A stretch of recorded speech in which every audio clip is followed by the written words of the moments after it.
You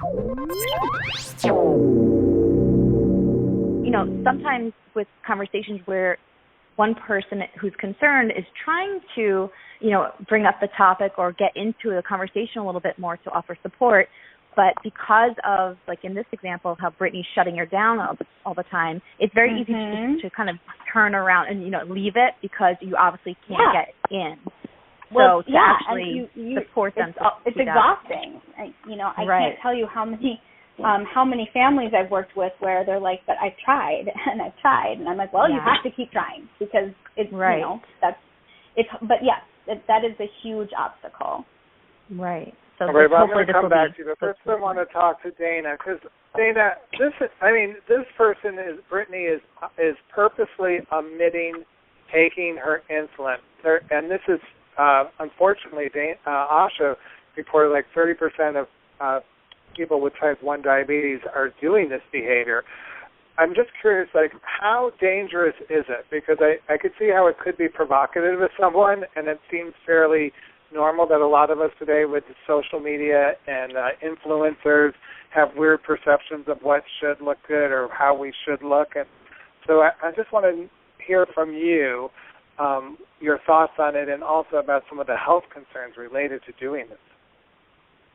Right, sure. And I think that it's important to go back to what Asha said a couple of minutes ago about how this just being one aspect of a disordered eating, but people with diabetes and taking insulin are kind of faced with this issue, you know, at a minimum, maybe 3 times a day. And how common is it? I would say it's probably much more common than the 30% that's reported. I don't think that providers go deep enough into people's habits. You know, just for example, I saw a gentleman today who doesn't take insulin for meal times, and he needs to. And is it because of mismanagement, or is it because of diabulimia? And I think that's a difficult thing to tease out sometimes.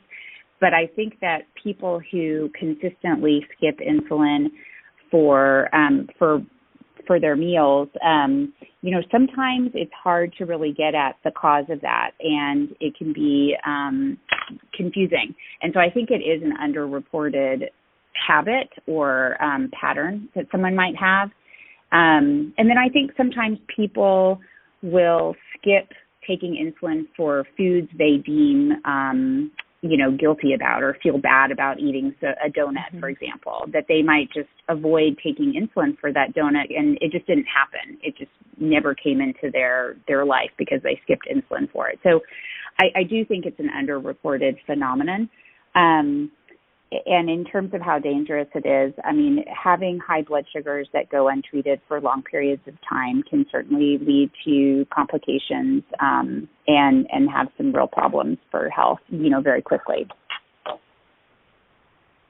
All right, and Patricia, you know, last month we spoke about Luther Vandross and his weight issues living with type 2 diabetes, and that's why I kind of wanted to do focus on diabulimia tonight to show another side of it. So many men and women living with diabetes think that insulin makes them gain weight. So I would love to know from you what's the truth on that. Yeah, sure. Go ahead, Patricia. Yeah, that is really a true statement that a lot of men and women do experience weight gain from insulin, and you know, that is one of the reasons why we see so many people with type 2 being insulin resistant. I mean, not what I'm trying to say is hesitant, not resistant, but, you know, hesitation to even start insulin is because they've heard the stories, or maybe they've had insulin in the past and they did experience the weight gain. And that's a whole nother talk when you start talking about African American women who have the weight gain from the insulin, and they are still trying to lose the weight and not exercising the way that their partners might exercise because of hair care and other obstacles that may be in the way. So it's a whole big psychological process. It's a whole ball of wax, and there are all types of variables and nuances, and a thorough, very thorough assessment, to get to the depth of what motivates that person to do what they're doing or not doing what they should be doing. It is really it's difficult, but we have to, as educators and practitioners, delve deeply into what motivates or does not motivate a person. And sometimes, most of the time, psychological intervention or some other type of an assessment needs to be done. Okay, and Asha, I want to go back to something you said right at the beginning. Like, why is it, it is called diabulimia and it's classified as an eating disorder? Can you tell us why? So, diabulimia is actually a media-coined term, and I'm not quite sure. Self Magazine came out with a very big article, I believe, in 2007, and that kind of just got everywhere, and then we started talking about it. But diabulimia is not at all a medical, clinical diagnosis. And actually, people living with type 1 diabetes and an eating disorder is not, it's not technically a medical disorder in the ED-DMT1, which is, the big book of mental clinical disorders. So we're not there yet. There's medical acknowledgement under, binging and purging behaviors, and they talk about it a little bit, but unfortunately there's a lot more awareness that needs to happen before we get to a point where this disorder, which is very prevalent, in all different varieties within the diabetes community at large, there needs to be a lot more awareness until we can get this to be recognized by the medical community as a real disorder. I appreciate that. And now, Tricia, you and I worked on the script. I want to talk about the importance of language, because there's a line that Jordan says that we wrote, "Shouldn't I get you something?" Which, again, you could soften it, but we really wanted to, infer some kind of judgment call on the way that we're assuming Jordan knows Brittany has diabetes. She is aware of her condition and how she treats it, and here she comes with this judgment of, should I get you something? Like, I know you counsel a lot of men and women with diabetes. How do they react to something like that? A statement like that?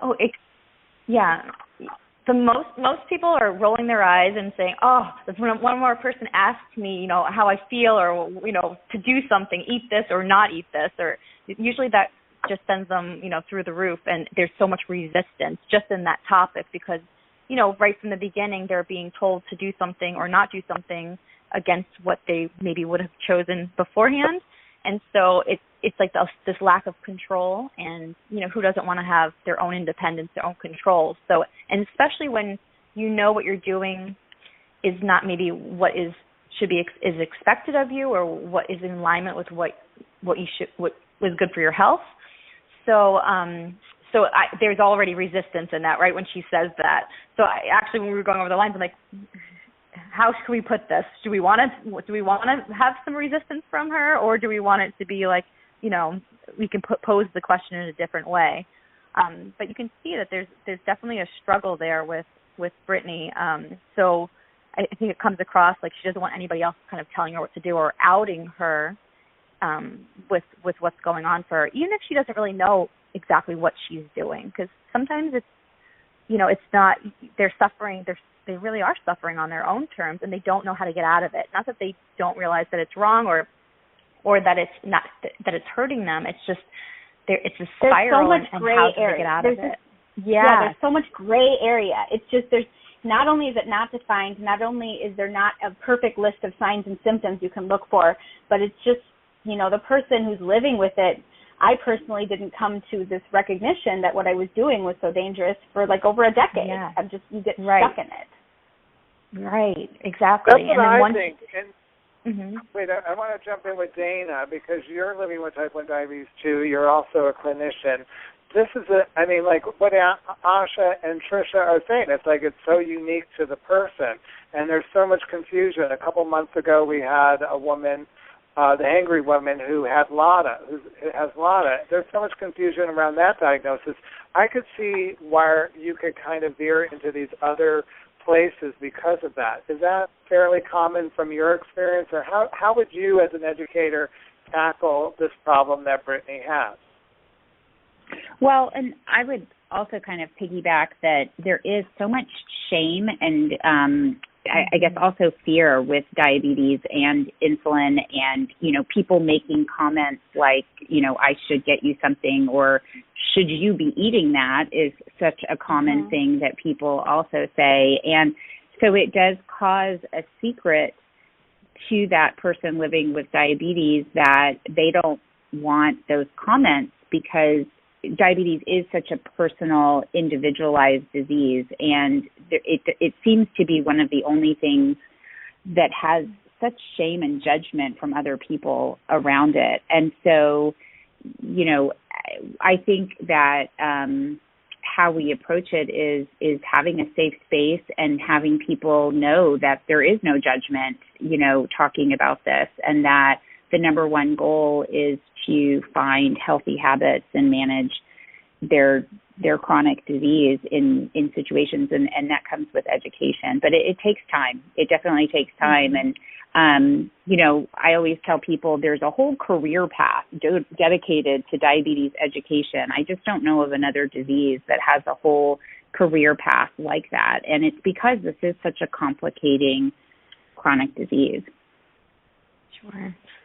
Yeah, it's right. so personal. And, before we wrap up, Patricia, I want to talk again about this kind of frustration. I mean, on the other end of omitting insulin are these people, a lot of them are listeners with type 2, who are omitting carbohydrates.